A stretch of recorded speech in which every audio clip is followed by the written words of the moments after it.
시간입니다. 드디어 이제 오늘 갈라디아서 이제 2장의 내용이 이제 마무리가 됩니다. 그래서 특별히 전에 얘기했던 것처럼 바울이 자신의 사도됨을 변호하고, 특별히 그 사도됨을 변호하는 궁극적인 이유는 바로 바울이 전하는 예수 그리스도에 대한 복음, 하나님 나라 복음이 다른 사도들이 전하는 복음과 다르지 않은 참된 복음임을 말하기 위해서 자신의 사도됨을 계속해서 변호를 하고 있던 것도 우리가 보게 되죠. 그러면서 더불어 저주받을 복음에 대해서 이 은혜의 복음만으로, 복음이 말하는 우리에게 선물하는 이 은혜만으로는 되는 것이 아니고, 거기에 여전히 구약의 율법을 따라, 그리고 그 율법으로 자기들이 만들어 놓은 공적인 어떤 그런 체제, 자신의 공적, 이게 무슨 말인지 아시겠죠? 자신의 공적을 이야기하는 거예요. 내가 만들어낸 성과, 내 의가 되고 내 공로가 되는 그런 공적인 체계를 이 율법을 통해서 만들었는데, 그걸 한마디로 하면 전통이에요. 전통. 이거 율법으로 만든 전통. 그것도 마치 율법과 하나님의 말씀, 구약의 말씀과 동등한 권위를 가진 것처럼 그렇게 가르치고, 그렇게 배우고, 그렇게 하나님 앞에 그들의 이제 의를 내세우려고 하고 있는, 내세우고 있는 그런 자들. 바울이 전에 이제 그들과 함께 했었잖아요. 그래서 그런 자들에게 그것은 저주받을 복음이고, 하나님께서 예수 그리스도를 나에게 직접 보내셔서 만나게 하심으로 그를 통해 직접 계시받은 이 은혜의 복음만이 참된 복음, 바로 믿음으로 의롭다함을 얻는 것, 그것만이 진정한 복음이고, 그 복음을 전하는 나는 진짜 그리스도께서 부르시고 만나시고 세워주신 사도다라는 내용이 1장, 2장 전체 내용이었어요. 그런데 이제 그런 내용의 디테일들이 이제 앞으로 3장에서부터 계속해서 더 이제 확대되어서 이제 펼쳐지거든요. 그래서 그런 부분들을 이제 오늘 마무리하게 됩니다. 율법의 목적은 어떤 의무에 얽매이지 않고 그 자체로 역사에서 하나님과의 더 풍성한 관계, 그 풍성한 관계로 우리를 나아가게 하는 것이다라고 리차드 롱네커라는 신학자가 말을 했어요. 그러니까 어떤 의무에 얽매이지 않는 것, 그 본연의 기능인 의와 구원과 은혜의 실체이신 예수 그리스도를 가리키는 게 율법의 기능이라고 했잖아요. 그래서 그 기능을 따라 그 예수님과 믿음으로 연합되어 가지고 지극히 선하시고 거룩하신 하나님을 아버지라 부르면서 더욱더 풍성한 관계로 나아가게 하는 것이 원래 율법을 주신 목적이었단 말이에요. 하나님의 목적. 그러니까 이걸 가지고 니네가 한번 해봐라. 니네는 할 수 있는 가능성이 있다. 너희들이 이걸 가지고 너희들 스스로를 의롭게 만들 수 있는 능력이 있다. 가능성이 있으니까 한번 해봐라. 그래서 내가 너희를 택한 거다. 그런 게 전혀 아니라 이 말이죠. 그래서 그 예수님과 믿음으로 연합될 때만이, 그 율법이 가리키는 예수님과 믿음으로 연합될 때만이 바로 하나님을 아버지라고 부를 수 있는 더욱더 풍성한 관계로 나아갈 수 있는 겁니다. 그게 바로 율법을 주신 목적인데, 근데 제가 뭐라 그랬어요? 율법은 원래 그렇게 지극히 선하고 원래 그게 되는 거라 그랬잖아요. 그런데 죄인의 비참한 상태가 그 목적에 이르지 못하게 한다고 했어요. 근데 여러분 보세요. 어거지이긴 하지만 예를 들어 한번 이렇게 생각을 해봅시다. 뭐 바울이건 바리새인이건 서기관이건 누구든 간에 어떤 자가 율법을 진짜 완전히 다 순종해가지고 그 율법을 다 지켜 행해서 자신의 평생 가운데 한 번도 실수 없이 그렇게 행해가지고 인생의 마지막을 딱 맞이했어요. 그러면 하나님은 그를 의롭다고 여기실까요? 왜? 그렇죠. 맞아요. 그러니까 제가 어거지라고 얘기했잖아요. 능력이 돼가지고 그렇게 쫙 살았어. 그러나 그 출발점, 그 시작점, 바로 자격이 안 된다는 거예요. 이미 어떻게 돼 있는 거예요? 죄로 타락돼 있어요. 물들어 있단 말이에요. 하나님 보시기에 죄인이란 말이에요. 그러니까 그건 하나님의 공의와 거룩을 만족시킬 수가 없어요. 그러니까 율법을 표면적으로는 다 지켜 행한 것 같더라도 하나님 보시기에 그는 의로운 자예요? 불의한 자예요? 불의한 자죠. 그리고 제가 그 지난주까지 계속해서 이야기했던 거, 불의한 자일 뿐만 아니라 하나님의 눈엔 자기가 죄인이란 걸 모르고 내가 이 율법을 다 지켜 행할 수 있다라고 하면서 그렇게 하는 자를 하나님은 무슨 자라 그랬어요? 범법자라 그랬어요. 그러니까 자기는 율법을 지켜가지고 행하려고 열심히 선하게 살아보려고 하지만 하나님의 눈에 그는 범법자예요. 법을 어기는 자예요. 범하는 자란 말이에요. 그러니까 그러한 죄인의 비참한 상태, 자격도 안 되고 능력도 안 되는. 그러니까 제가 왜 아까 어거지라고 얘기했어요? 이미 죄인이에요. 죄인이고 그 안에 죄성이 있기 때문에 죄성이라고 하는 건 하나님과 하나님이 원하시는 그 반대의 방향으로 완전히 기울어져 버린 그런 성향이 죄성이거든요. 그러니까 그런 성향을 가지고 태어나는 인간은, 죄인은 어떻게 해요? 하나님의 율법을 사랑하지도 않을 뿐더러 그 율법을 다 지켜 행하고자 하는 마음도 없는 거지. 그러니까 어거지라 얘기한 거예요. 그러니까 인간은, 죄인은 처음부터 자격도 안 될 뿐더러 능력도 안 되는 거예요. 그래서 그 예수님께서 오셔서 그 언약, 이 계약을, 율법을 순종하심으로 온전히 완성하시고 성취하셔서 이제 우리가 행위가 아니라 오직 은혜로, 그 은혜 안으로, 은혜의 언약 안으로 들어가게 하시는 거예요. 은혜의 계약 안으로. 그래서 원래 율법의 목적이 그리스도 안에서 회복된 우리에게, 성도에게 이루어지게 된 거예요. 율법의 목적이 이제 우리에게 이루어졌다니까요. 하나님을 뭐라고 불러요? 여러분 하나님을 뭐라고 불러요? 그죠? 보통 두 가지 경우 이렇게 대놓고 부르죠. 깜짝 놀랐을 때 아버지, 아버지, 아이고 아버지, 이렇게 하고, 그죠? 그리고 또 어떨 때? 기도할 때 답답해졌을 때 아버지 이렇게 하잖아요, 그죠? 아버지 하잖아요. 우리가 하나님을, 그 하나님을 감히 아버지라고 부를 수 있는 이 풍성한 관계로 우리가 들어오게 되었단 말이에요. 뭐 때문에요? 예수 그리스도께서 다 이루어 놓으시고 이제 우리에게 선물하신 이 은혜의 계약 때문에. 그래서 원래 율법의 목적이 그리스도 안에서 회복된 우리에게, 성도에게 이루어지게 됐다고요. 그러니까 이 율법, 행위를 가지고 그 회복된 목적을 따라 행하지 않고 다시금 율법 아래로, 여기 아래로 다시 가야 된다. 그렇게 떠들어대고 사람들을 가르치고 꼬시는 그런 멍청이들은 다 하나님 앞에 뭐로 드러난다고 그랬어요? 범법자, 죄인으로 드러날 뿐이라고요. 오직 예수님께서만이 당신을 하나님께로 가는 따라합니다. 길이요, 진리요, 생명이다. 그렇게 말씀하셨어요. 당신을 내가 바로 하나님께로 가는 유일한 길이고 유일한 진리고 유일한 생명이다라고 말씀을 하셨단 말이에요. 그러니까 예수님을 믿는 믿음으로만, 어서 와. 같이 온 게 아니었어? 예수님을 믿는 믿음으로만 율법의 원래 목적인 하나님과의 풍성한 관계, 그리고 그 관계는 어떤 관계예요? 영원한 관계, 그리고 이 세상에서 찾아볼 수 없는 가장 아름다운 관계로 우리를 나아가게 하는 거예요. 뭐가? 율법이? 아니, 오직 믿음만이 그 관계로 나아가게 한다고요. 그래서 마틴 루터는 이 이신칭의 교리, 오직 믿음으로 말미암아 의롭다 선언을 받는다고 하는 이신칭의 교리가, 이게 교회가 서거나 넘어지게 하는 일이 달린, 즉 교회 존립의 문제를 결정하는 교리라고 했어요.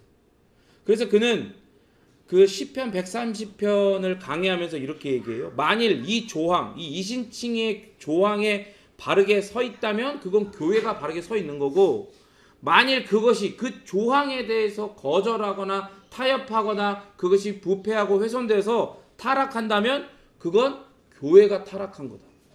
이렇게 얘기해요. 우리가 사랑하는 칼빈 역시 만일 이 교리의 순전성이 조금이라도 손상된다면 그것은 하나님의 교회가 치명적인 상처를 입는 것이며 파멸의 벼랑으로 몰리는 것을 의미한다라고 이야기했어요.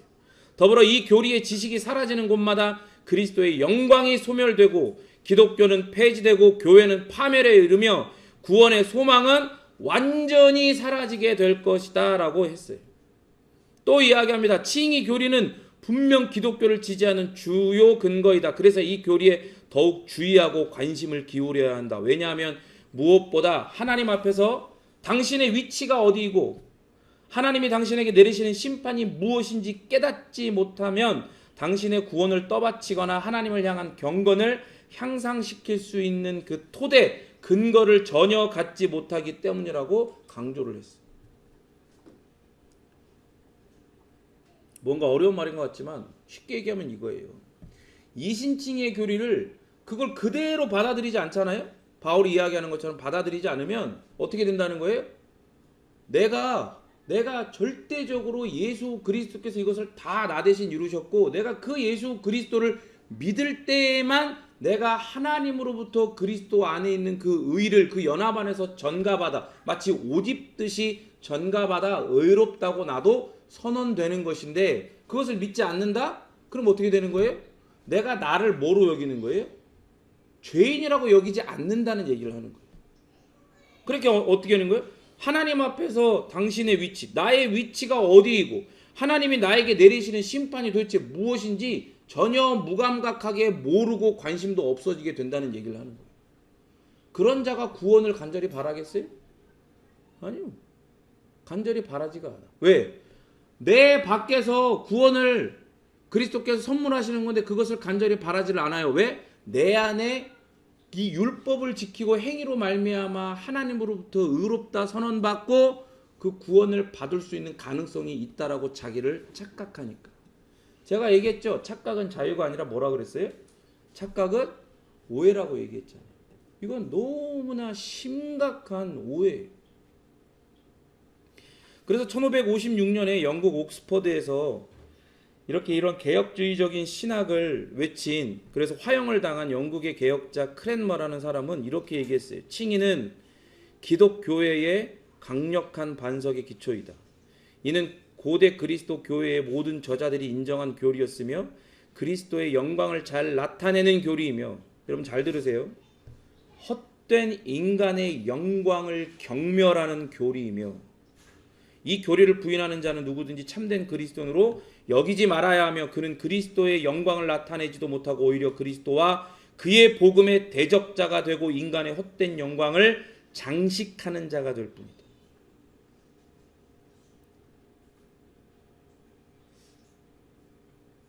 여러분 이신칭의 교리는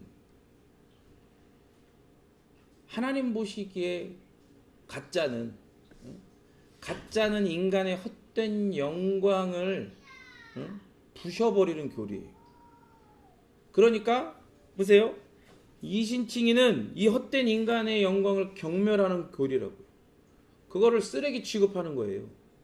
내가 뭔가 할 수 있다. 내가 주어가 되고 내가 주인공. 사람이 주인공이 되고 사람이 주어가 돼가지고 뭔가를 이루어낼 수 있다라고 말하는 모든 그런 더러운 것들에 대해서 더러운 신학과 신앙에 대해서 이 이신칭의가 그것들을 분리수거해간단 말이야. 분리수거를. 근데 분리수거하지 않으면 어떻게 되는 거예요? 다 섞여서 쌓이는 거예요. 사람 안에. 그것처럼 하나님 보시기에 지저분한 게 어디 있겠습니까?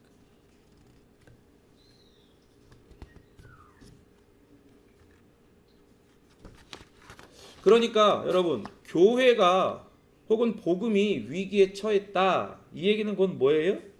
곧 이 이신칭의 교리가 위협을 받고 있다는 말인 거예요. 여러분 분명히 말하지만 교회는 복음이 없으면 교회는 더 이상 교회가 아니고 온갖 미신으로 가득 찬 종교 집단으로 전락하게 됩니다. 그리고 그 핵심에는 뭐가 있는 거예요? 이신칭의가 있어요. 이신칭의가 있다. 진실로 그러합니다. 제가 증인이에요. 제가 그러한 과정들을 지나온 제가 증인이라고요. 이신칭이 말로만 이신칭이라고 얘기하지. 예수님을 믿는 복음으로 어떻게 얘기를 하는 그게 복음이다라고 얘기하면서 결국엔 뭘 강조하는 거예요? 수없이 많은 것들을 강조하면서 이런 것들을 같이 신앙인이라면 이런 것들을 행해야 한다라고 얘기를 하고 강조를 한다. 그럼 정말 예를 들어 설교의 시간이 100이라고 한다면 이 예수 그리스도의 복음 그 복음이 담고 있는 그 정수들에 대해서 99의 시간을 할애해야 될 거 아니? 그런데 제가 있던 교회는 어떤 교회였냐면 설교의 시간이 100이라고 한다면 거의 80에서 90을 우리가 행해야 하는 일들에 대해서 열거하고 그것들을 강조하는 교회였어요. 한 번은 이런 적이 있었어요. 제가 계속해서 내가 하나님께서 나를 이 일 가운데에 목회자로 부르신 일 가운데에 고민을 하고 있었거든요. 그걸 누가 코치해 준 사람이 없고 나도 스스로 확신이 없었어요. 그래가지고 계속 방황을 하고 있던 차에 어느 날인가는 그 집회를 갔다 와서 담임 목사님을 옆에 태우고 운전해서 가고 있었어. 그 교회로 돌아오는 시간이 있어. 목사님 옆에 계시니까 이제 그런 고민들을 이야기하면서 목사님한테 제가 어떻게 살아야겠습니까? 얘기하니까 목사님이 그때 해줬던 얘기가 예수님 잘 믿고 뭐 그런 얘기 하나도 하는 게 아니고 뭐 얘기하는 줄 알아요? 자기가 어떻게 지금까지 살아왔는지, 어떻게 열심으로 최선을 다해서 살아왔는지, 오직 행위와 근면함과 성실함에 대해서 얘기를 해주시더라고요.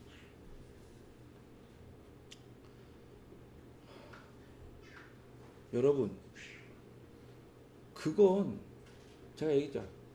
하나님의 눈에 그게 범죄예요. 그리고 그 목사님은 나로 범죄하게 하는 거예요. 저만 증인입니까? 여러분들도 증인이잖아요. 제가 들은 바에는 여러분들 대부분이 속해 있었던 그 교회에서 과거에 복음이 제대로 전해지지 않으니까 어떤 사람을 강사로 모셨어요? 무슨 외국에 남미에 있던 어떤 강사를 모셔가지고 그 강사가 와가지고 소금을 다 가져와라. 그래서 소금을 뿌렸다며.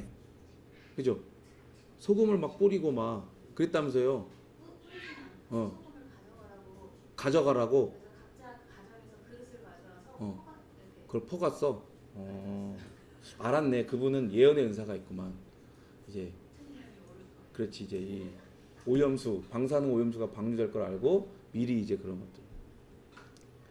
그분이 그런 얘기를 했던 논리는 그거예요. 가게에 흐르는 저주가 있다는 거지. 그 저주를 끊기 위해서는 그런 정결함을 상징하는 소금을 집에다 갖다 놓고도 뭐 뿌려라 뭐 그런 얘기 했겠지? 비슷한 얘기도 했겠죠? 여러분 보세요. 복음이 없잖아요. 복음이 없으면 그건 교회가 아니라 온갖 미신으로 짬뽕이 된 종교 집단이 되는 거예요. 그렇게 그 오랜 세월이, 시간이, 역사가 흘러서 예수님께서 이 땅에 약속을 따라오시고 하나님께서 내 언약이라고 하시는 그 약속을 이루시기 위해 죄로 인해 이미 죽어있는 당신의 백성을 다시 살리시고 아버지의 나라에서 아버지의 백성이자 아버지의 양자로 영원히 살게 하시기 위해서 주님이 이 땅에 오신 거예요. 근데 그걸 다루지 않고, 그걸 연구하지 않고, 그걸 묵상하지 않고, 그걸 설교하지 않고, 그것을 깊이 상고하지 않는다? 그럼 거긴 뭐가 채워져요? 온갖 더러운 미신적인 것들이 거기 들어가게 돼 있는 거예요. 바울은 그렇게 오셔서 당신의 삶과 고난, 죽음과 부활하심으로 선물하신 모든 은혜의 선물을 복음이라는 형태로 직접 예수님과 대면하여 그 계시를 받은 거예요. 지금 그렇게 자기가 주어가 돼가지고 자기가 주인공이 돼서 자기 3종 세트로 살아왔던 자신에게 그렇게 주신 은혜의 복음은 자기가 주어가 되려고 했던 모든 영역들을 다 부수어 버린 거야. 오직 삼위일체 하나님만이 영광을 받으셔야 한다는 걸 깨닫게 해준 거예요. 내가 영광을 교묘하게 가로차려고 했던 내 모든 영역들을 그 예수님이 직접 자기를 대면하고 만나주셔서 계시해 주신 그 복음이 다 깨 부셔버린 거예요. 그래서 바울은 본문을 통해 계속해서 선언합니다. 20절 시작.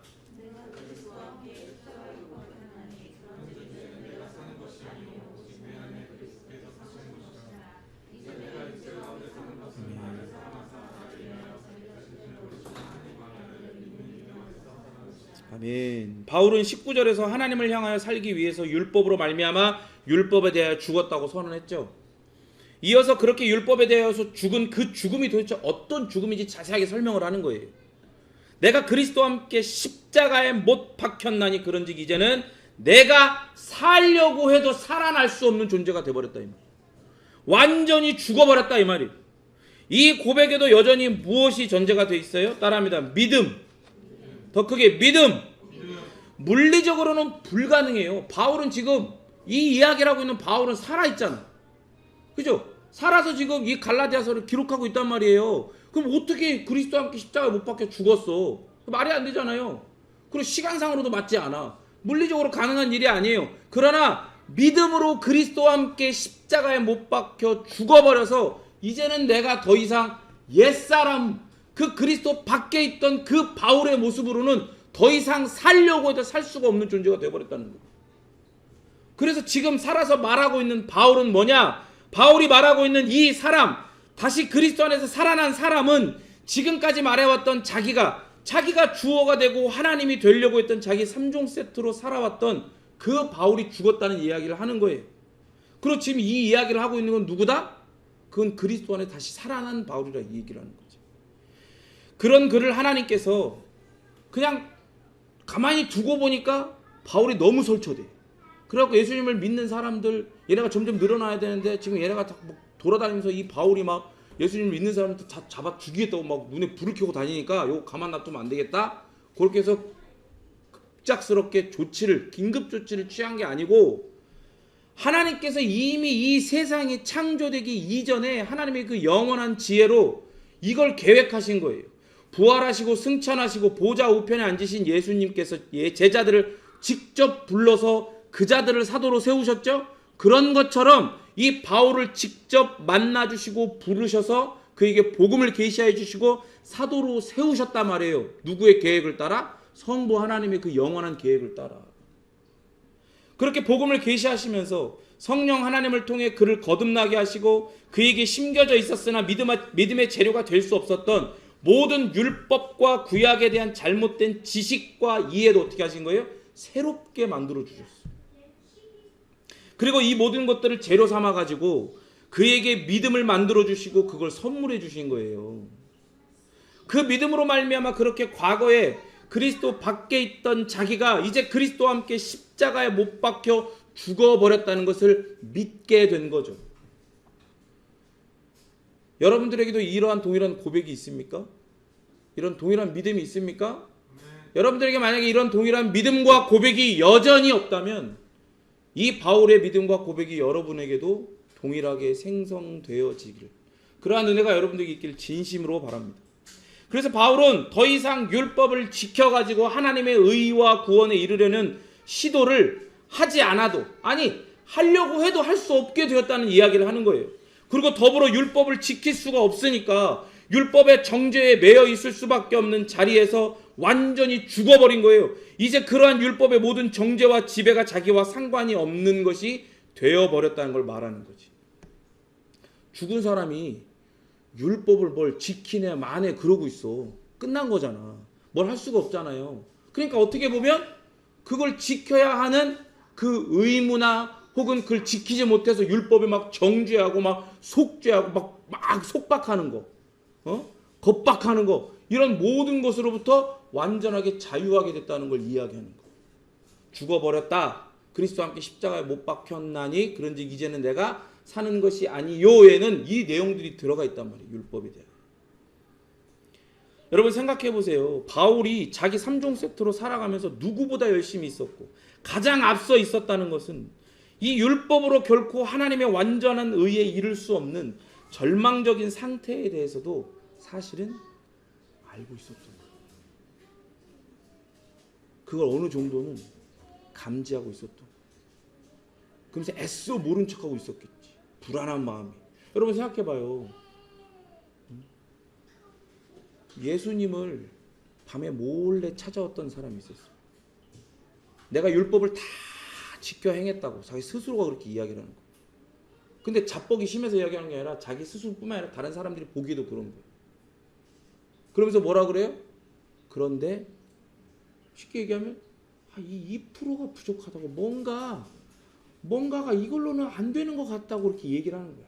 근데 사실 그게 비겁한 거지.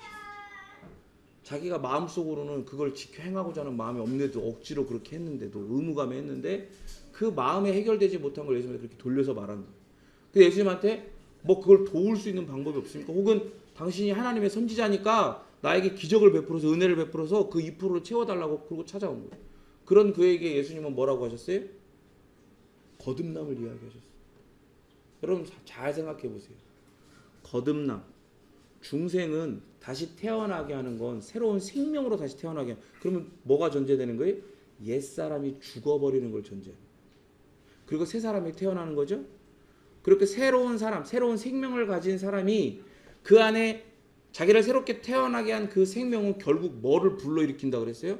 필연적으로 반드시 예수 그리스도를 보고 자신의 죄인됨을 폭로당해서 나의 죄인됨을 회개하고 그리스도께서 십자가에 못 박혀 죽으신 그것을 보고 그 예수 그리스도가 나의 죄 때문에 나의 죄를 다 사해 주시기 위해서, 그래서 내가 이 하나님으로부터 의롭다함을 받으시게 하기 위해서 저렇게 십자가에 죽으셨구나라는 걸 믿는, 그죠? 그래서 그걸 뭐라 그랬어요? 회개와 믿음 플러스 회심이라고 그랬죠.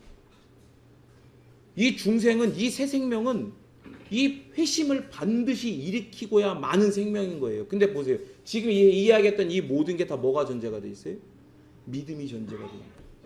믿음이.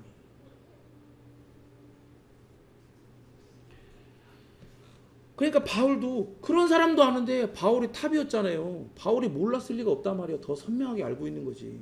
사람들 앞에서는 야 하면 돼, 우리가 할 수 있어, 그래서 막 그렇게 막 그게 아니다, 믿음으로 하는 거다, 예수님 믿으면 된다, 그렇게 말하는 사람들 막 잡아 죽이러 돌아다니면서도 자기 혼자 있을 때는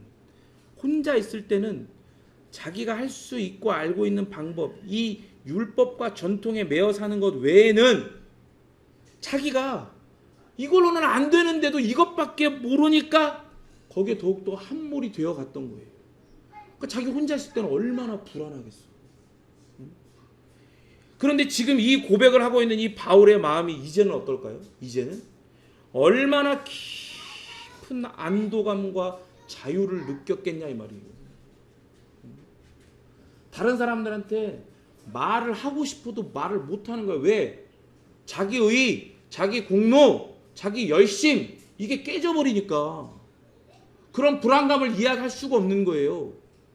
이걸로는 안 되던데? 이런 말을 할 수가 없는 거예요. 자기 혼자서 얼마나 불안했겠어요. 그렇게 하나님에게서 탈락될까 봐. 그 의의 레이스, 하나님으로부터 의를 받는 그 레이스에서 갑작스럽게 탈락될까 봐 얼마나 불안했겠냐. 그러나 이 고백을 하고 있는, 그리스도께서 그를 만나주시고 나서 그 복음을 만난 바울은 정말 깊은 안도감과 자유를 느꼈을 거라 이 말이죠.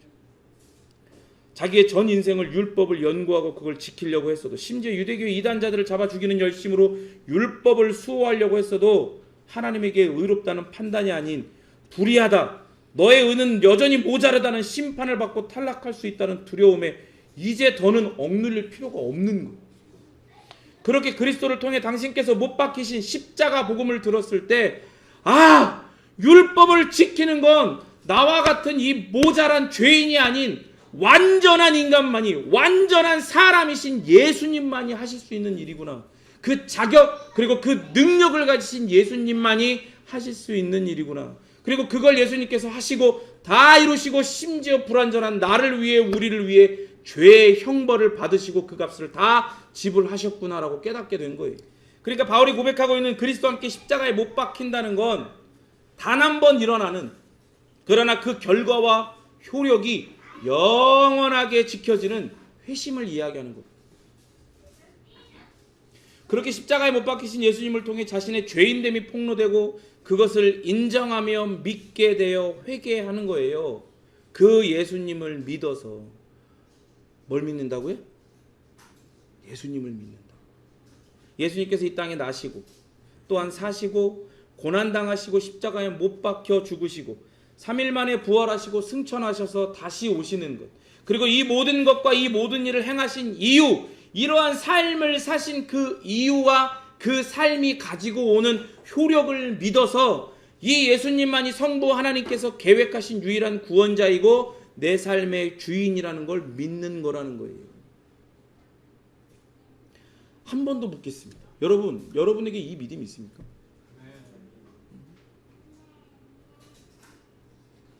그렇게 회심이라는 좁은 문, 헛된 인간의 영광을 추구하려던 그 길을 떠나서 오직 하나님의 영광을 추구하는 길에 들어서기 위해선 좁디 좁은 문을 지나가야 돼요. 누구도 가고 싶어 하지 않은, 누구도 지나고 싶어 하지 않는 그 좁디 좁은 문을 지나야 되는 거예요. 그 좁디 좁은 문을 지나야 하나님의 영광만을 추구하는 길이 열려요. 그 길이 시작된다고요. 그런데 그 좁디 좁은 문은 무엇으로 지나가게 돼요? 거기에만 하나님의 영광이 있고 하나님이 우리에게 약속하신 영원한 복락이 있다는 믿음이 있을 때만 이 좁디 좁은 문을 지나가게 되는 거예요. 믿음이 없잖아요? 믿음이 없으면 이 좁은 문은 정말로 가고 싶지도 않지만 왜 가? 거기를 왜 들어가? 이렇게 되는 거란 말이에요. 그러면서 바울은 이제 그리스도께서 자신 안에 사신다고 말을 해요. 그래서 바울은 자기가 새로운 피조물이 되었다고 선언했죠. 고린도서 5장 17절 읽겠습니다. 시작.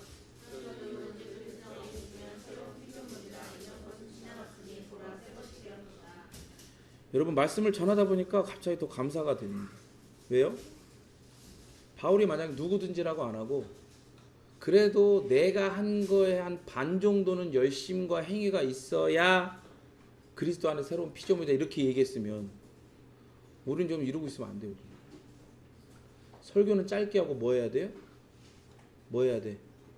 나가서 전도를 하건 선행을 하건 담배꽁초를 줍건 뭘 해야 된다니까. 뭐 그거 하는 게 나쁘다는 얘기가 아니라 거기에 몰빵이 되는 인생을 살아야 된다고요. 그런데 뭐라고 그랬어요? 바울은 누구든지 옆에 사람 쳐다봐요. 쳐다봐. 누구든지.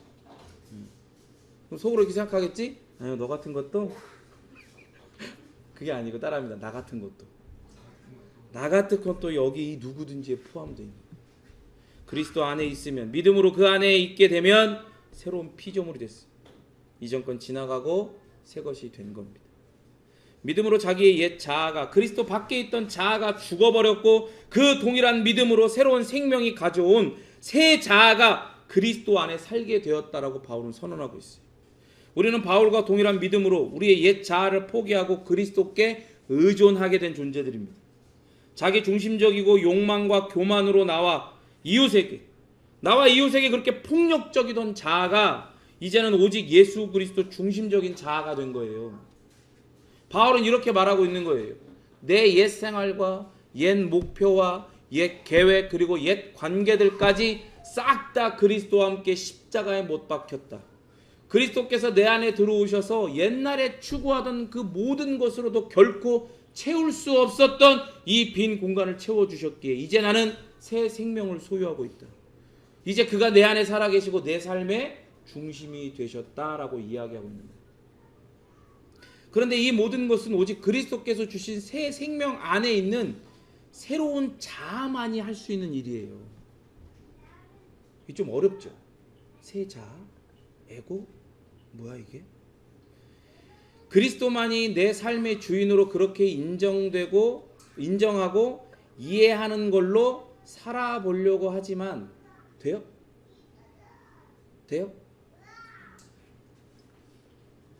분위기가 안 된다고 얘기해야 될 것 같으니까 안 된다라고 얘기한 거야? 진짜 그렇게 안 되니까 해봐서 안 되는 걸 알아서 안 된다고 얘기하는 거야? 응?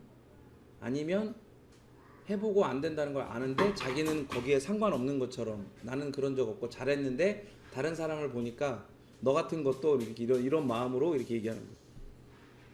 우리가 다 경험하죠. 그죠?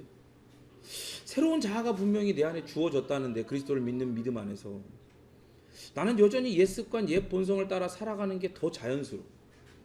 심지어 정말 솔직하게, 정말 정직하게 내 그 모습을 대면했을 때는 정말 끔찍하고 혐오스럽긴 하지만 사실은 그걸 더 사랑하는 것 같아요. 뭐 그 정도까지는 아니에요, 목사님. 이렇게 얘기하는 거예요? 그렇게 생각하는 거예요? 여러분, 정죄하려고 하는 건 아니에요. 말씀 한 절 읽고 CT 한번 하는 게 그 쉬워요? 솔직히 어려운 일 아니잖아. 그죠? 어려워요? 어렵지 않죠? 쉬워요. 그 시간 조금 내면 돼. 미칠 듯이 바빠? 그럼 잠을 좀 줄이면 할 수 있잖아. 제가 가끔 하는 얘기가 있어요. 고3 때처럼 살면 고3 때처럼 살면 이거 애둘러서 들어요. 어거지로 얘기하는 거야. 고3 때처럼 살면 율법으로도 구원 얻을 수 있을지 몰라. 그거에 반만 노력을 들여서 말씀 한번 읽고 CT하고 묵상하는 거 어렵지 않잖아. 잠을 좀 줄여가지고. 저는 고등학교 때 공부는 못했는데요. 진짜 열심히 살았어요. 남들보다 더 빨리 일어났어요. 새벽 1시까지 공부하고 잠자고 일어나가지고 내가 가서 수희 아저씨 깨워가지고 학교에 불을 켰어. 그렇게 열심히 살았으면 율법으로 될래나? 안 되는 거지. 근데 여러분 보세요. 그게 어려운 게 아닌데도 그리고 심지어 해보면 정말로 좋잖아요. 은혜가 되고 새로운 걸 깨닫게 되고 예수님을 더 알게 되고 그 예수님 안에 내가 어떠한 존재였었고 이제는 어떠한 정체성과 자아를 가지고 어떤 삶을 살아가야 하는지를 넘어 살아갈 수 있게 되었는지, 어떤 복을 내가 지켜갖고 그걸 얻는 게 아니라, 복 받는 게 아니라 이미 복을 다 받아가지고 내가 살면서 그 복들을 하나하나 믿음의 눈으로 열어보고 확인하는 그런 삶을 살게 되었는지, 아니, 말씀 읽고 묵상하면 그걸 알게 되니까 얼마나 좋아. 그런데 알면서도 어떻게 되는 거예요? 노래, 말씀 준비에 노래가 생각나더라고. 내가 왜 이러는지 몰라.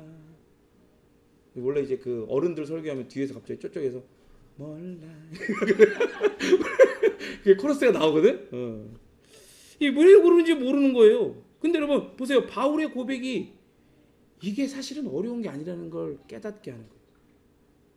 바울은 이제 내가 육체 가운데 사는 것이라고 이야기하죠. 그러니까 보세요.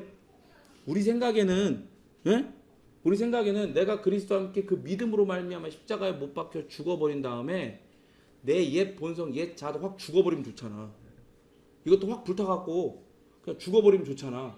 그래서 그냥 하나님의 말씀을 온전히 사랑하고 그 뜻대로 예수님처럼 예수님 닮아 살아가는 그러한 완전한 자아만이 차지한 그 새로운 새 생명이 갖고 있는 그 새로운 자아만이 나를 완전히 차지해갖고 그렇게 살면 좋을 것 같잖아. 그런데 그게 아니라는 거예요. 왜 그래요? 우리가 그리스도와 함께 십자가에 못 박힌 건 뭘로 박힌 거야? 믿음으로 박힌 거죠. 그렇죠? 육신은 그렇게 십자가에 못 박혀 죽은 게 아니에요. 그러니까 그 육신 안에 남아있는 옛 자아가 여전히 남아있죠. 그래서 제가 얘기했어요. 그 본질 자체는 바뀌지 않았지만 이제 우리 안에 주신 새 생명이 우리의 진정하고 영원한 생명이 되어서 그 생명과 그 자아에게 하나님이 부으시는 은혜로 말미암아 이 옛 자아가 점점 더 죽어지는 거예요. 힘을 잃고 통제권을 잃고 얘가 그렇게 컨트롤이 되어지는 거예요. 그러니까 보세요. 은혜가 살아나면 뭐가 죽어요? 죄가 죽어. 죄성이 죽어. 옛 자아가 죽는단 말이에요. 근데 이렇게 말씀을 읽지 않고 경건의 벽들을 세우지 않고 막 그러면서 다시금 죄성의 고개를 들이밀수록 어떻게 되는 거예요? 은혜가 줄어들어요. 이렇게. 은혜에 반응하는 우리의 어떠한 이런 부분이 줄어든단 말이에요. 그러니까 바울이 이걸 로마서에서 철저하게 고백해요. 자기 개인의 언어로 고백한단 말이에요. 그러니까 여전히 자신의 옛 본성, 옛 자아와 싸워야 하는 이 상태가 나를 더욱 절망하게 하는 것 같잖아요. 괴롭잖아.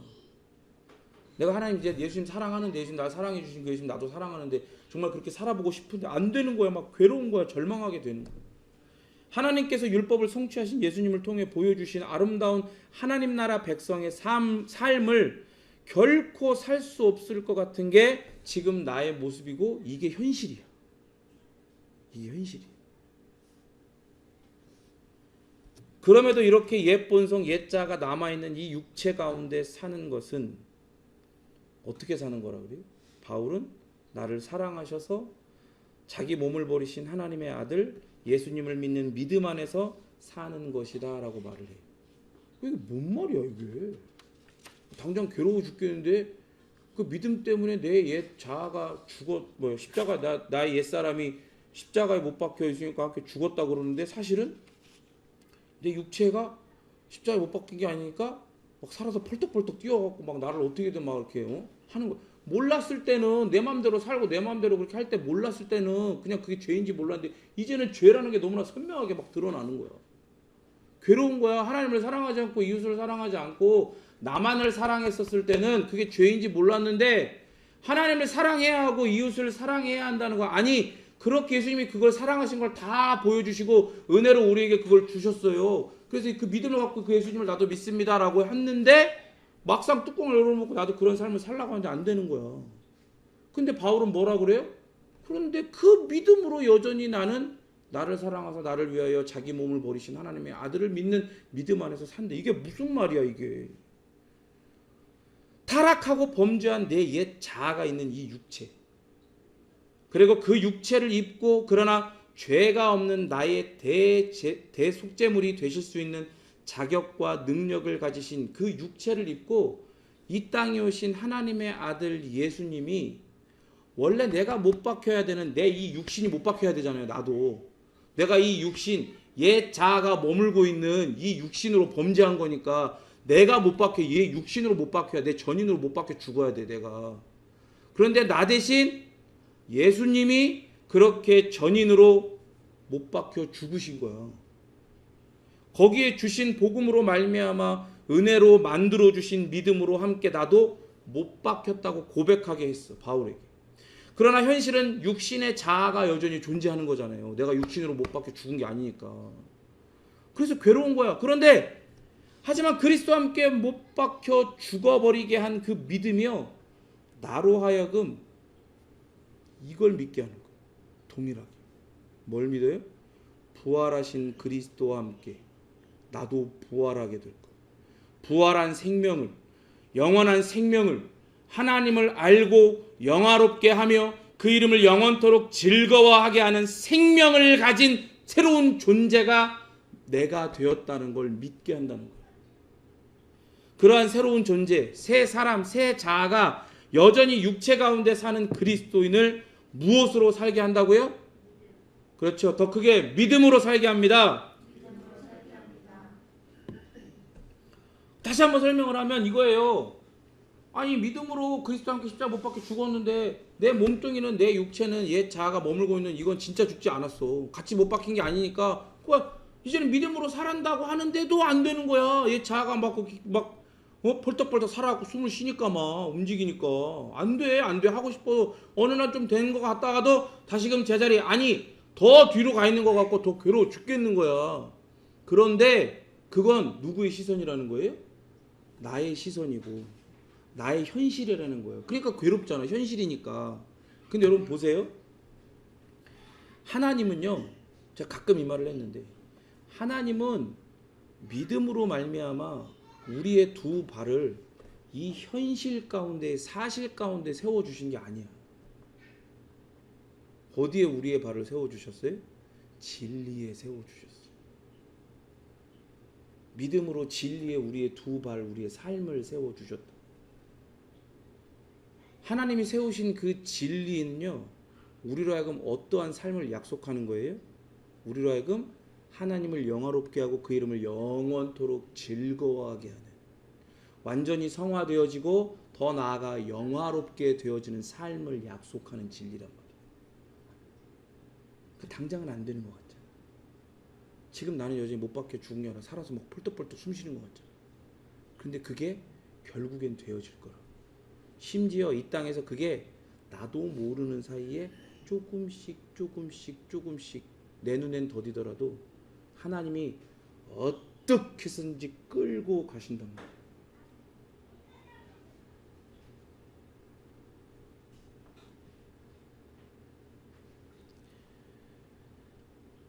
그러니까 그렇게 믿음으로 살게 하신 하나님, 영원하신 하나님, 나를 그리스도인이 되도록 믿음으로 그리스도와 함께 십자가에 못 박혀 죽고 그리스도와 함께 부활하여 새 생명을 갖게 하신, 새 자아를 갖게 하신 하나님께서는 그 영원하신 시선과 영원한 권능으로 우리를 부르신 그 지점, 우리를 그 세우신 그 지점, 성화를 넘어 영화의 지점까지 이끌어 가고야 마신다고. 하나님의 눈엔 이미 우리가 거기 서 있어. 그래서 우리의 이 현실, 이 시간 세계에서 우리를 그 지점까지 결국엔 이끌어 가신단 말이에요. 하나님의 그 기이한 열심과 오래 참으심과 사랑하심으로 우리를 그 자리까지 결국에 이끌어 가신다. 그러니까 이러한 은혜를 우리가 우리의 오감으로 감지하고 이해할 수가 있냐고요. 여러분 보세요. 그러한 기이한 열심을요, 하나님의 열심이 언제부터 내려온 열심이에요? 응? 그 열심은요, 이 시간 세계가 창조될 때부터도 아니고 이 시간 세계가 창조되기 이전에 하나님만 계시는 영원 가운데서부터 이어져 오는 열심이란 말이야.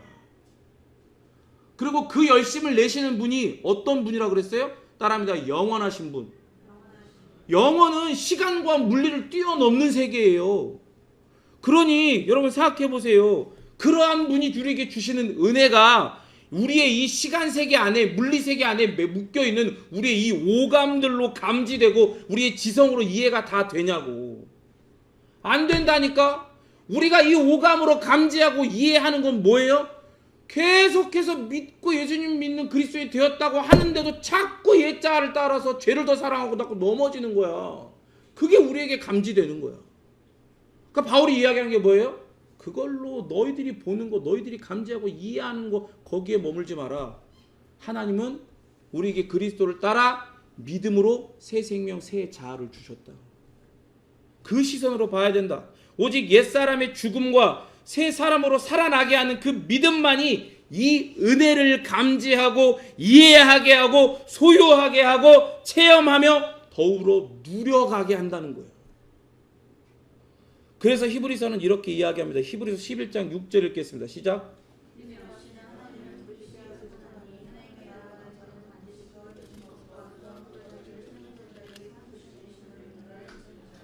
믿음이 없이는 하나님을 기쁘시게 못한다 그러죠. 그러니까 믿음만이 하나님을 기쁘시게 하는 것인데 그거 왜 그러는 거예요? 왜? 왜 그런 거? 왜? 1,000번제만 이런 거 하면 1,000번제 갖고 막 한 방에 막 그냥 1,000만 원 1억씩 헌금하고 그러면 하나님 기뻐하시지 않나? 아닌가? 왜 이상한 눈으로 쳐다보냐? 여러분 생각해 보세요. 하나님은 말씀으로 이 땅만이 아니라 온 우주를 만드셨어. 그렇죠? 근데 여러분 가끔가다 운석 같은 게 우리 땅에 떨어지잖아요. 운석 같은 게 떨어지잖아요.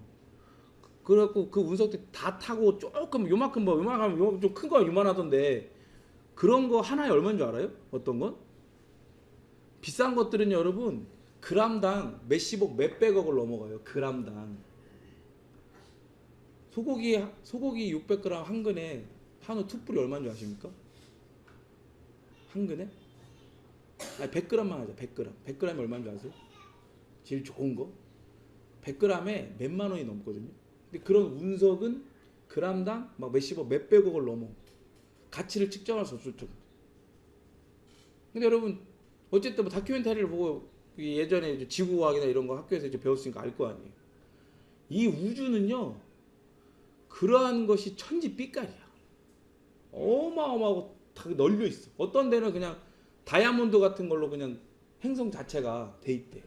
그럼 그 하나님 앞에 돈을 뭐 1억, 10억, 100억, 1000억을 헌금한다고 하나님이 그걸 기뻐하시냐 이 말이에요. 그 물질 드린 것만으로 하나님 기뻐하시냐? 아니라니까. 하나님께서 계획하시고 예수님께서 성취하신 그리고 성령 하나님께서 그 모든 것들을 우리에게 적용하시고 전달하시는 이 모든 은혜들, 이러한 일들을 행하신 삼위일체 하나님이 진짜 계시는구나. 그러니까 이 하나님을 찾아야 되는 거구나. 이 하나님께서 은혜의 복을 주시는 거구나. 이런 것들을 싹 다 이 모든 게 다 뭘로만 포착되고 반응할 수가 있는 거예요? 믿음으로만 포착되고 반응하게 되는 거예요. 그러니까 오직 믿음만이 하나님을 기쁘시게 하는 거예요. 주소 빨리 주소. 그 그람당 그것도 몇만 원짜리 빨리 주소. 아시겠죠 여러분? 이 땅에서요 우주를 보려면요 보세요. 우리가 이 땅에서 우주를 보려면 맨눈으로 우주가 보여요? 안 보이죠? 우주를 보는 특수한 만환경이 있어야 되는 것처럼 영원하신 하나님과 그 하나님께서 하시고 주시는 모든 은혜들은요 오직 믿음이라는 그런 렌즈 같은 게 있어야 보이는 거예요. 그 성경은 이 믿음을 마치 우리 옛사람에겐 전혀 없던 오직 새 사람, 새 자아에만 있는 새로운 감각처럼 이야기를 해요. 히브리서 11장 1절 읽겠습니다. 시작. 그러니까 이 말씀을 가지고 그 조영기 목사는 이런 얘기를, 죽은 조영기 목사는 이런 얘기를 하는 거예요. 믿음은 바라는 것들이 실상이고 보이지 않는 것들이 증거니까 자기 이제 그 4차원의 영적 세계라는, 여러분도 한번 읽어보셨을지도 몰라요. 그 책에서 자기가 자전거가 필요했대. 근데 믿음은 바라는 것들이 실상이고 보이지 않는 것들이 증거라고 해가지고 기도를 하는데 내가 바라는 자전거의 실상을 막 그렇게 상상을 하는 거야. 실제적으로 진짜 그리는 거야. 자전거라고 하지 않고 실제적으로 그리는 거야. 그 당시에 이렇게 막 큰 막 쌀 몇 가마니 막 이렇게 이고서 막 옮길 수 있는 그런 쇠로 된 자전거가 있거든요. 큰 자전거가. 그걸 실제적으로 막 그리는 거야. 그래서 그것들을 간절히 바라는 거지. 그게 믿음이니까 자기는 그렇게 기도했더니 진짜 그렇게 됐다는 거야. 진짜. 그 책을 읽게 하고 믿음이 그런 거라고 저질스럽게 저급하게 우리한테 가르쳐주던 그 청년부 목사와 함께 제가 우간다까지 비행기를 24시간을 타고 선교를 갔습니다. 거길 가가지고 거기 선교사님이 그 선교센터 정중앙에 나무를 잘랐는데 이 나무가 너무 큰 나무여서 뿌리가 너무 깊게 내려 있어가지고 이걸 제거를 못한 거야. 그리고 남자들이 한 대여섯 명 있고 다 이제 그 군대 전역한 사람들이 그러니까 곡괭이랑 삽을 3개씩 갖다 주더니 이거를 뽑아달래. 지금 생각하면 이거는 참 너무한 그런. 근데 한편 이해는 돼요. 우리처럼 뭐 몇십만 원 주고 뭐 포크레인 미니 포크레인 불러다 뽑을 수 있는 그런 상황이 아니니까 우간다니까. 응? 그래가지고 그거를 막 하는데 막 다 막 물집이 잡혀가지고 막 2시간 넘게 헥헥대면서 막 돌아가면서 삽질 곡괭이를 하는데도 와 이게 아프리카에 하면 어마어마하더라고. 안 돼. 막 흔들리지도 않아. 2시간이 넘어가니까 살짝 흔들리래 이렇게. 그래서 뭐라는 줄 알아? 자기는 목사님이 나는 이미 바라는 것들의 실상 보이지 않는 것 증거로 이것이 뽑히는 걸 이미 나는 보고 있다.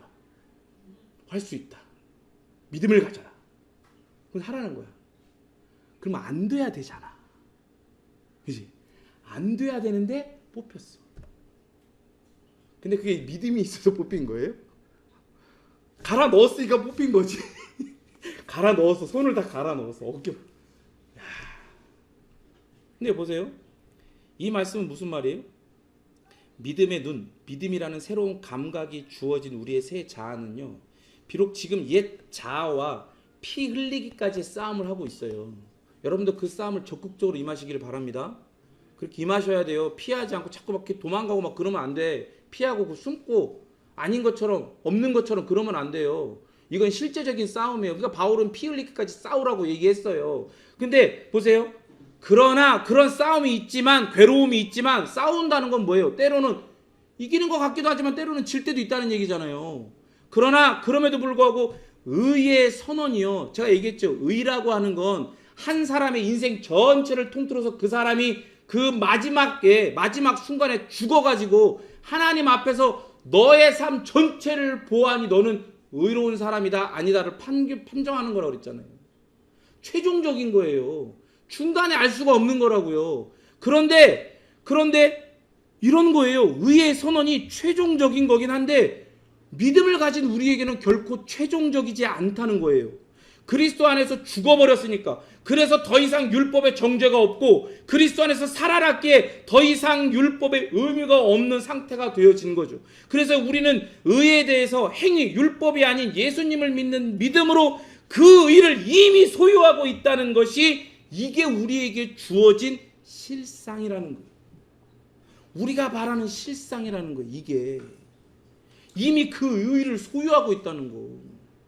그런 판정을 들었다는 거. 그런 판결을 듣고 그러한 의롭다는 전 우주적 선언을 들었다는 거. 그게 우리의 실상이라는 거예요. 더불어 그러면 보이지 않는 것 이건 뭐냐? 그게 뭐예요? 여러분 옆에 사람 봐봐요. 그 사람의 성화와 그 사람의 영화가 지금 보여요? 안 보이죠? 이 사람이 예수님 닮은 거 그리고 나중에는 정말로 영화로운 존재가 될 게 보여요? 안 보이죠? 그런데 보세요. 그 증거가 되어야 하는 삶도 안 보이잖아. 성화된 삶의 증거, 영화된 삶의 증거가 지금 이 땅에서 보이냐고. 안 보인다니까요. 깜깜해요. 그리고 깝깝해. 그런데 성화와 영화가 우리 안에 내가 이루어하는 어떤 것이 아니라 이미 그리스도 안에서 다 이루어지고 우리에게 주어진 따라합니다. 약속이라는 증거가 바로 믿음이라는 거예요. 그러니까 그걸 가지고 다시 한번 히브리서 11장 1절 천천히 읽어보겠습니다. 시작. 믿음은 바라는 것들의 실상이요 보이지 않는 것들의 증거니. 여러분 이제 이 말씀이 이제 이해가 가십니까? 이 말씀은 철저히 믿음과 의에 관한 말씀인 거예요. 그러하게 이 믿음이 발휘되고 사용될 때 우리는 의와 성화 그리고 영화의 은혜를 소유하고 있다는 걸 발견하고 미리 맛보면서 심지어 정말 그렇게 변화되어져 가고 있는 거예요. 그러나 바울이 저주하는 복음을 따라 그 복음을 따라가는 자들은 이 믿음이 없기에 믿음이 아닌 율법과 행위가 그들이 바라는 것들의 실상, 곧 의롭다라고 하는 최종적인 심판과 판결이 그들이 바라는 실상인 거예요. 그것까지 자기들은 계속해서 시작하고 달려가야 돼. 그리고 보이지 않는 성화와 영화의 증거가 되는 거예요. 뭐가요? 자기가 지금 삐딱하지 않고 삐끗하지 않고 계속해서 그 길을 지금 열심으로 율법과 행위의 그 길을 지금 달려가고 있다는 거. 그게 증거가 되는 거예요. 자기 삶에. 내 의의 증거가 지금 그거라는 거예요. 내 삶을 봐라 이거야. 그러니까 제가 얘기해 또 나온다. 그 장로님은 그러니까 나 때는 말이야. 나는 이렇게 했다. 그러면서 너희들도 그렇게 해야 된다고 얘기하잖아. 그러니까 그분은 성경이 말하는 히브리서가 말하는 믿음이 있는 거예요, 없는 거예요? 믿음이 없는 거야. 그때 당신 지금 모르겠어요. 하나님 은혜로 믿음이 있을 수도 있으니까 정말 그러길 바라지만 그 이야기를 우리가 들었을 때는 그 장로님에게는 이 믿음이 없는 거예요. 그러니까 이런 자들의 눈은요, 믿음이 없는 행위로 멀어버린 눈이에요. 멀어버린 눈. 눈이 멀었어. 행위로. 그냥 마태복음 15장 14절 읽겠습니다. 시작.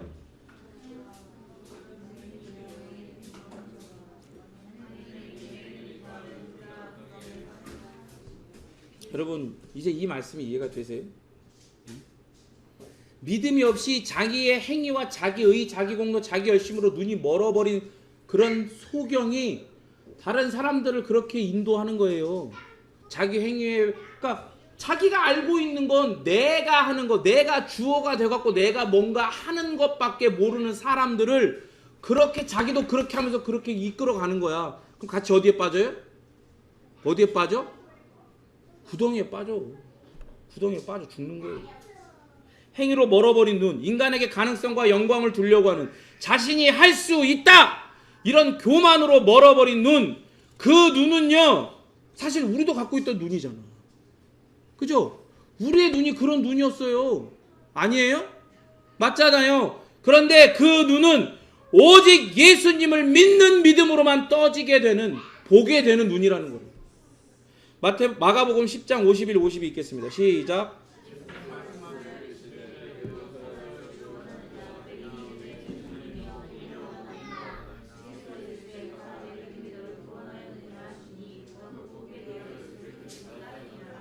눈먼 자가 내가 너한테 뭘 해주기를 원하냐? 그러니까 보기를 원합니다. 그러니까 뭐라 그래요? 네 믿음이 너를 구원했다. 그가 곧 보게 되어 예수를 길어서 따르니라. 그죠? 근데 보세요. 이게 바디메오 이야기거든요. 디메오의 아들, 눈이 먼 디메오의 아들의 이야기예요. 마가복음 10장 46절부터 49절까지 읽겠습니다. 시작.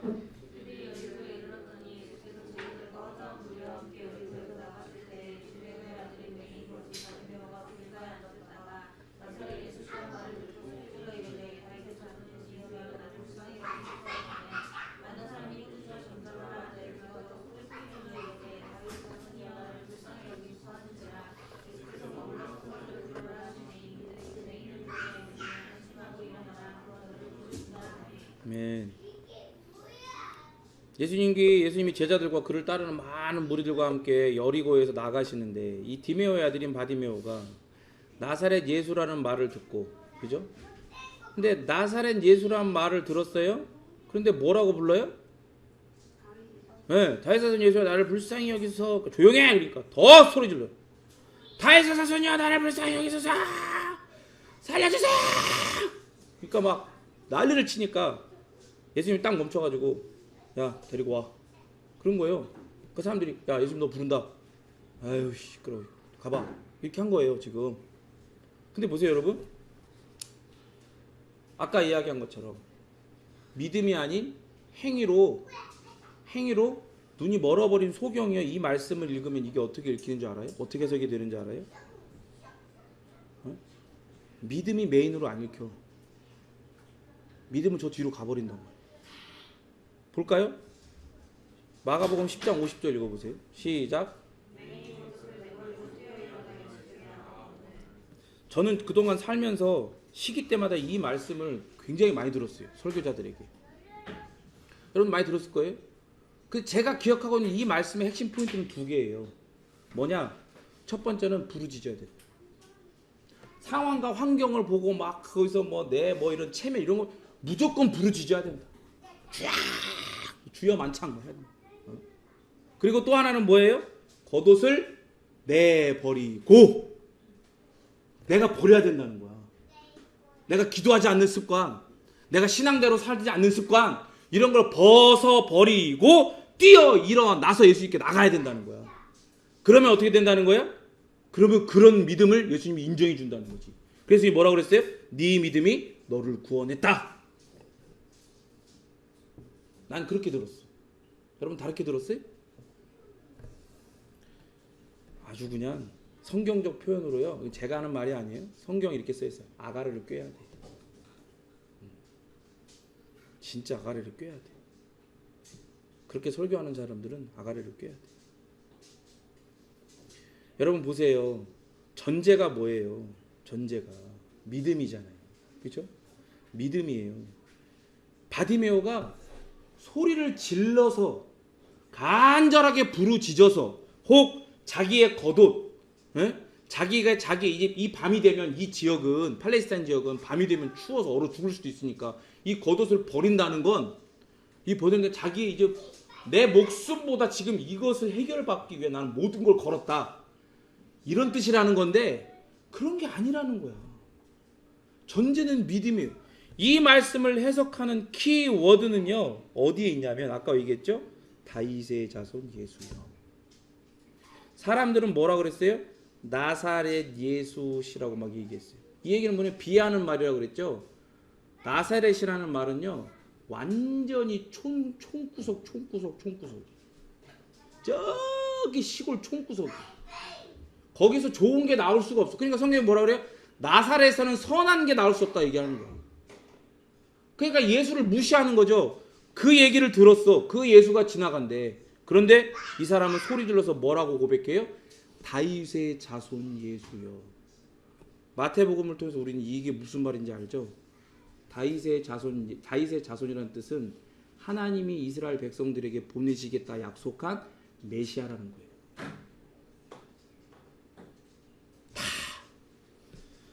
사람들이 다 저거 볼품없는 그 예수다 막 그런 얘기를 막 하고 있는데 가만히 생각해 봐봐요. 바디메오가 그지가 이제 그렇게 돼가지고 눈이 멀어갖고 뭐 어떻게 해보려 이러고 길가에 앉아있는데 사람들은 예수님 따라 우르르 하고 있어. 그러면 그 옆에 바디메오 옆에서 나사렛 예수다 이렇게 얘기하는 사람은 누구겠냐고. 예수님 따라가는 사람이겠어?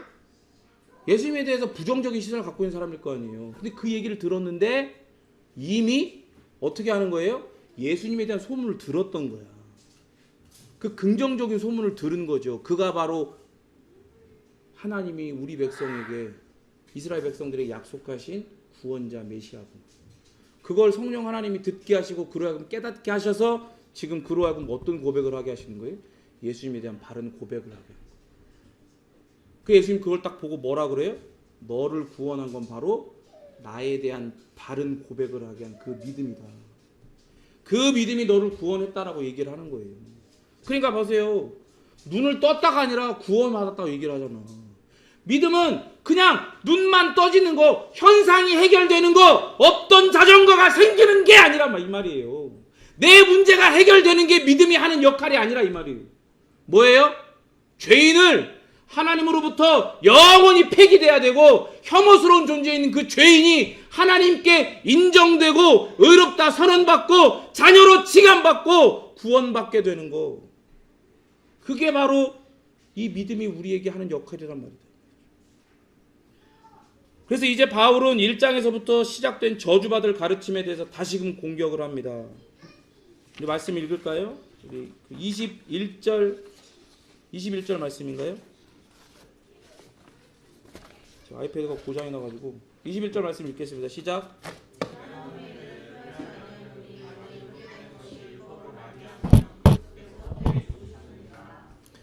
믿음으로 얻는 율법의 행위가 아닌 믿음으로 얻는 구원이라고 하는 바울의 메시지는 하나님의 은혜를 패하는 게 아니다. 내 이 메시지는 하나님의 은혜를 절대 패하지 않는다. 그건 오히려 유대주의자들의 가르침이 저지르고 있는 일인 거다. 그들은 하나님의 은혜를 폐하고 있고 무효화시키고 있는 거다. 사람들이 구원을 얻기 위해 율법을 지켜야 한다면, 의롭게 되는 게 믿음이 아닌 율법으로 되는 거라면 그리스도께서 헛되이 죽으셨다는 결론이 될 수밖에 없지 않냐. 지금 이 얘기를 하고 있는 거예요. 우리가 율법을 지킴으로써 구원을 얻을 수 있다면, 그리고 그 전에 그러한 자격과 상태에 있었다면 그리스도는 죽으실 필요도, 심지어 이 땅에 오실 필요도 없었어요. 아니, 하나님께서 그러한 예언을 하실 필요도 없었고 약속을 하실 필요도 없었고, 아담과 하와가 범죄했을 때 창세기 3장 15절 가운데에 그러한 원시 복음을 주실 이유도 없었죠. 그러나 그리스도께서 오셔서 율법을 이루시는 동시에 구원의 수단이라고 여겨졌던 그 변질되고 훼손된 율법을 폐하신 것은 어느 누구도 하나님의 율법을 완전하게 지킬 수 없고 그런 자격도 없기 때문이에요. 그러니까 이건 범죄한 인류를 향한 하나님의 사랑과 은혜의 궁극적인 그림, 영원한 마스터피스라고. 기독교의 기초가 하나님의 은혜와 죄를 담당하신 그리스도의 죽음에 놓여 있다는 게 얼마나 감사한 일입니까? 우리의 행위가 아니라. 여러분, 이것이 없다면, 그리스도의 죽음이 없다면 믿음도, 복음도, 구원의 소망도 없는 거예요. 여러분, 지금 난리가 났죠? 아파트가 20층까지 올라갔는데 단지가 주차장이 무너져서, 지하 주차장이.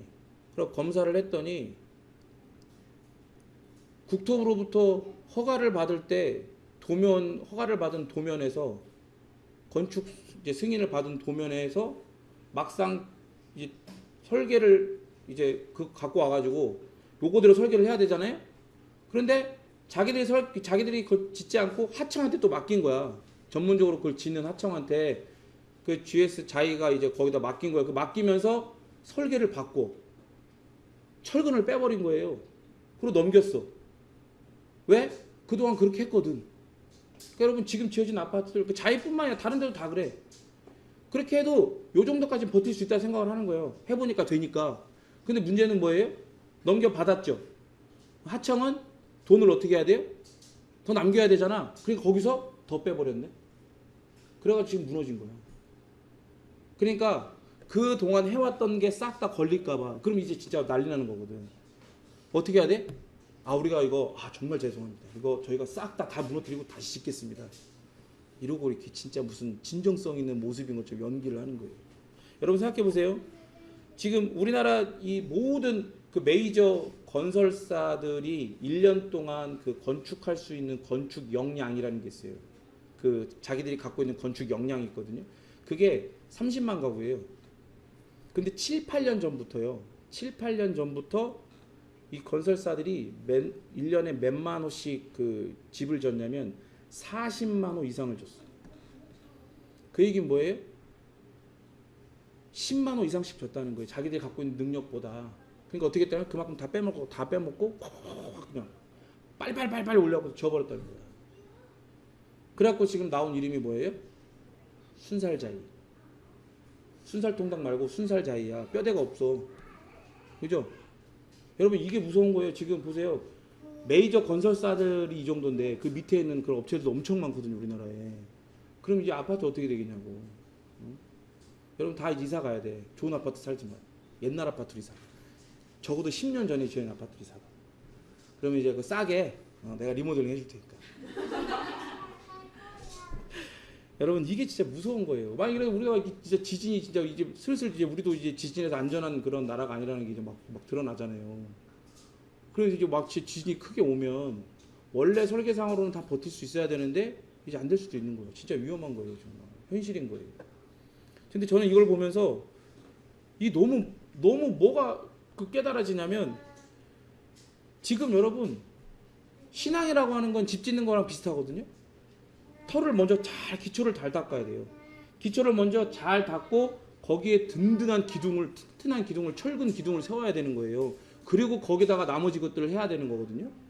그런데 이런 순살자이처럼 순살 신앙으로 사람들의 신앙을 가르치고 그렇게 만든 그런 교회들이 너무 많아. 복음의 뼈대가 너무 없어. 응? 거기에 다 뭘로 채워넣어? 그냥 뼈대 없이 콘크리트 부어갖고 채워넣는 것처럼 뼈대 없이 복음 없이 거기에 뭘 채워넣어요? 믿음 없이 거기에 행위를 채워넣는 거야. 율법을 채워넣는 거야. 그게 신앙이라고 막 거짓말 시켜가지고.